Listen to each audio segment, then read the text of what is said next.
Dahil sa patuloy na success ng Gilas Pilipinas, nagbago na nga ang tingin ng mga Gilas fans. Marami ang naniniwala ngayon na pang world class na rin ang ating national team. Ang kagandahan nga dito, hindi pa daw ito ang best version ng Gilas. Kung ganon, napakaganda nga ng simula ng Gilas sa coach team era. At mukhang malayo ang mararating ng ating national team.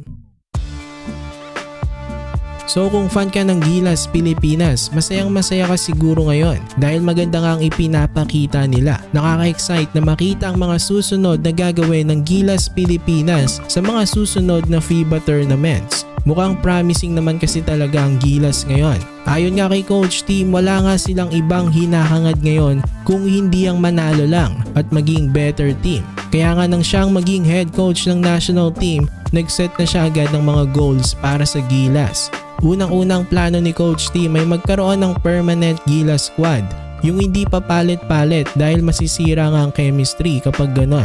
At ang mga players nga na kinuha ni Coach Team ay yung mag-fit sa kanyang system.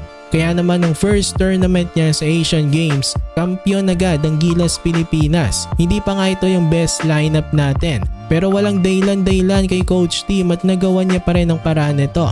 First time nga makaginto ng Gilas sa Asian Games since 1962. Pinutol niya ang 61 years na sumpa. At after nga nito, sinabi na ni Coach Team na gusto niya ng malakas na Gilas squad na pang long term. Hindi yung papalit-palit nga ng lineup. Dahil sa tingin nga niya, mas maganda kapag gamay na gamay ng mga players ang isa't isa.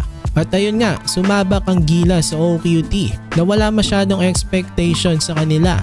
Akala nga ng mga fans hanggang 2 laro lang sila dito. Pero hindi, ginulat nga ng Gilas Pilipinas ang buong mundo nang i-upset ang world number 6 na Latvia noon.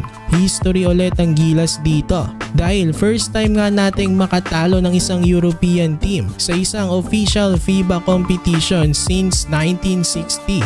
At hindi nga biro ang Latvia noon kasi one of the best European teams sila. At sila lang naman ang tumalo sa France at Spain nung last World Cup na ginanap sa ating bansa. Kaya nang talunin sila ng Gilas, dito na nagbagong pananaw ng mga tao sa ating national team. Umabot tayo ng semifinal sa OQT. Sayang lang talaga injured si Kai Sotto at wala silang Scottie Thompson, AJ Edu at Jamie Malonzo. Pero I think binigyan pa rin naman natin ng magandang laban ng Brazil. Ipinakita nga natin na hindi na tayo basta-basta. At bago nga makatapat ang New Zealand, mataas nga ang kumpiyansa ng mga fans na tatalunin din ng Gilas ito. May mga nagsasabi nga na kung ang Latvia tinalo natin, kaya rin natin ang New Zealand. At ayun nga, tinapos ni Coach Team ang sumpa natin sa New Zealand.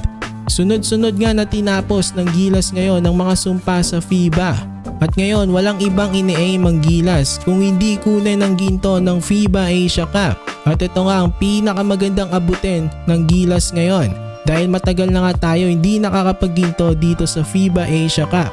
Kung gusto nga natin mapaangat ang ating level, ang maging best team sa Asia muna ang dapat nating makamit. At kayang-kaya naman ng ating Gilas Pilipinas yan. Number 2 na nga tayo sa power rankings ng FIBA Asia Cup. Ang pinakamabigat na dadaanan natin sa FIBA Asia Cup ay ang Australia. Yes, malakas ito pero sa nilalaro ng Gilas ngayon, may chance tayo dito.